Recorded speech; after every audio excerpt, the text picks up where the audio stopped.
आमदार विक्रमसिंग पाचपुते सध्या बोलतायत. आपण थेट जाऊया तिकडे. मुख्यमंत्र्यांनी 200 कोटी रुपये येणाऱ्या पुरवणी मागण्यांमध्ये तात्काळ मंजूर करायचा त्यांनी शब्द दिलेला आहे.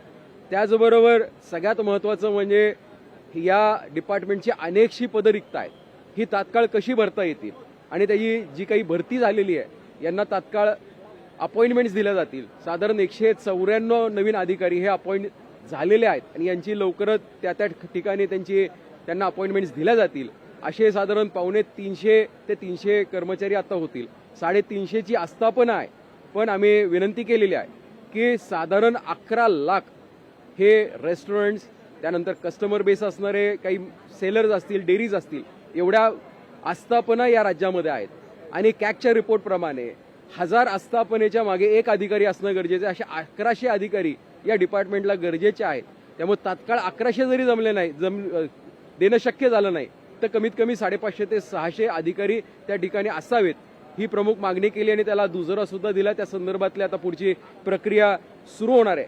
त्याचबरोबर अन्न नागरी प्रशासनाचे एक सेपरेट आता सध्या 3 लॅब्स या राज्यामध्ये आहेत आणि त्याची आता 5 लॅब्स लवकरच सुरू होतील. तर आम्हाला जो काही शब्द मिळाला त्यानुसार प्रत्येक विभागामध्ये एक लॅब असणार आहे आणि ज्या 3 लॅब आहेत या आउटडेटेड आहेत, याच्यामध्ये अपग्रेडेशनची अतिशय गरज आहे, तर त्या व्हाव्यात. आणि मुळात काय होतं की ह्या लॅब्समध्ये फूड आणि ड्रग्स हे दोन्ही तपासणी केली जाते. त्यामुळे फूड तपासणीसाठी, अन्न तपासणीसाठी इंडिपेंडंट लॅब अशा कोणत्या नाही आहेत, तशी एखादी लॅब असावी याची सुद्धा आम्ही मागणी दिलेली आहे.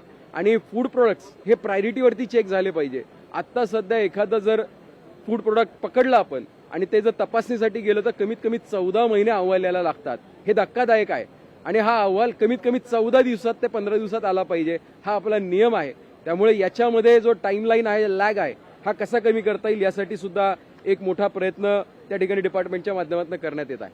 आणि सगळ्यात महत्त्वाचं म्हणजे की एखादा भेसळ करणारा किंवा एखादा विक्री करणारा जर सापडला तर सध्या फक्त 273 किंवा 274 कलमाखाली IPC 273, 274 मध्ये गुन्हा दाखल होतो. जो फक्त 6 महिन्याची शिक्षा आहे त्याला टेबल बेल होऊन जातो.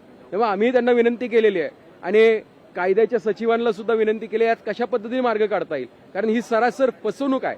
तर फसवणुकीचा गुन्हा दाखल व्हावा म्हणजे ज्याच्यामुळे हा नॉन बेलेबल होईल आणि कमीत कमी 7 वर्षापेक्षा जास्त शिक्षा असली तर ही लोक बाहेर पडणार नाहीत. तर ते सुद्धा आमचं म्हणणं मान्य केलेलं आहे. त्यामुळे आता भविष्यात ज्या कारवाई होतील याच्यावरती एक्स्ट्रा कलम्स कसे लागतील हाही प्रयत्न राहणार आहे. त्याचबरोबर राज्य सरकारच्या अखत्यारीतले जे कायदे आहेत याच्यामध्ये सुधारणा करून सगळ्यात महत्त्वाचं जे रिपीटेड जे क्राईम करतात किंवा रिपीटेड भेसळ करतात, मग ते दुधात असतील किंवा अन्न पदार्थात असतील, मग तो पनीर असेल किंवा दूधजन्य पदार्थ असतील, तर अशांवरती मकोका लागला पाहिजे, ही आमची मागणी होती. आणि याला आदरणीय उपमुख्यमंत्र्यांनी त्या ठिकाणी दुजोरा दिलाय आणि सोलापूरमध्ये एक घटना घडली होती, त्या संबंधित व्यक्तीवरती मकोका लावण्याच्या दृष्टिकोनातनं काय कारवाई करता येईल अशी सुद्धा सुरुवात त्या ठिकाणी नक्कीच झालेली आहे.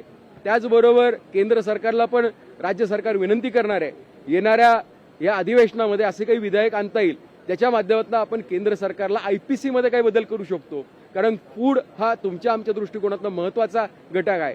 त्यामुळे याच्यात भेसळ होणारे जे कायदे आहेत त्याला लागू होतात भेसळ झाल्यानंतर, या कायद्यामध्ये सुधारणा होऊन कडक नियम कसे करता येतील हा सुद्धा आमचा प्रयत्न राहणार आहे. त्याचबरोबर फूड अँड ड्रग्स डिपार्टमेंटने ही एक आमची विनंती मान्य केलेली आहे की आपण इतके दिवस आपली ही फसवणूक केली जात होती. कोणत्याही रेस्टॉरंटमध्ये गेला आपण तर पनीर म्हणून आपल्याला त्या ठिकाणी तेलाचे गोळे दिले जात होते.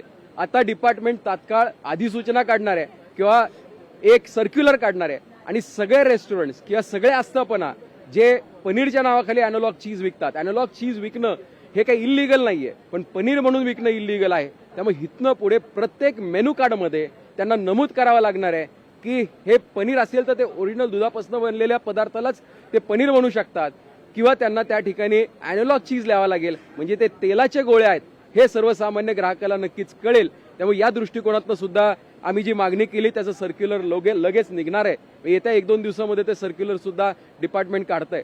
त्याचबरोबर लूज सेल म्हणजे लूज सेल ऑफ पनीर पण अलाउड नाहीये आणि लूज सेल ऑफ अॅनालॉग चीज हे सुद्धा केंद्राच्या नियमात बसत नाही. त्यामुळे ज्या ज्या ठिकाणी लूज सेल होतोय हा कसा थांबेल किंवा त्यांच्यावरती पहिली प्राधान्याने कारवाई केली जाईल, या दृष्टिकोनातून सुद्धा कारवाया फास्ट होतील आणि प्रत्येक विक्रेत्याला ह्या सूचना दिल्या जातील अशी आम्हाला डिपार्टमेंटकडून माहिती देण्यात आलेली आहे. महत्त्वाची गोष्ट तुम्ही नमूद केलेली आहे की म्हणजे मेनू कार्डवरती याआधी जे पनीरचे पदार्थ मागवले जातात त्याच्यावरती आता ॲनालॉग चेंज म्हणून नमूद करावं लागणार आहे. मात्र या नियमाचं उल्लंघन करणाऱ्यावरती काही कारवाईची तरतूद केली जाणार नाही. नाही, आता ते मगाशी सांगितलं, या नियमाचे उल्लंघन करण्याची कारवाई ही 273 274 IPCच्या अंडर होती. तर आम्ही विधी व न्याय डिपार्टमेंटला विनंती केलेली आहे की याच्यामध्ये फोर्जरी किंवा फसवणूक याचा गुन्हा दाखल होऊ शकतो का, याचा अभिप्राय त्यांनी मागवलेला आहे. येत्या आठवड्याभरामध्ये तो अभिप्राय येईल आणि त्यांनी सकारात्मक भूमिका दाखवलेली आहे की नक्कीच ही फसवणूक आहे. कारण कोणताही आपण त्या ठिकाणी जर कलम लावला तर तो उद्या कोर्टामध्ये टिकला पाहिजे. कारण जर कोर्टात टिकला नाही तर लोक सुटून जातील. त्यामुळे हा नॉन बेलेबल ऑफेन्स कसा राहील या दृष्टिकोनातून आमचा प्रयत्न आहे. त्यामुळे आमचा प्रयत्न आहे की फोर्जरी सुद्धा त्याच्यामध्ये लागली गेली पाहिजे. कारण ती सरळ सरळ फसवणूक आहे आणि ती 100% आदरणीय उपमुख्यमंत्र्यांनी मान्य केलेली आहे. त्यांचे विशेष असे आम्ही सर्वांनी आभार सुद्धा त्या ठिकाणी मानलेले आहेत.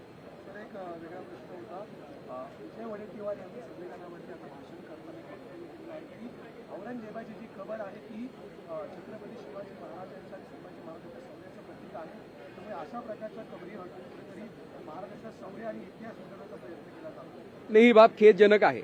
म्हणजे सगळ्यात महत्वाचं, एवढ्या सिनियर माणसाने असं बोलणं, मी तर लहान आहे, वयाने लहान आहे, त्यांना बोलणं योग्य नाही. लोकशाही मराठी ऐका, पहा, जागरूक रहा.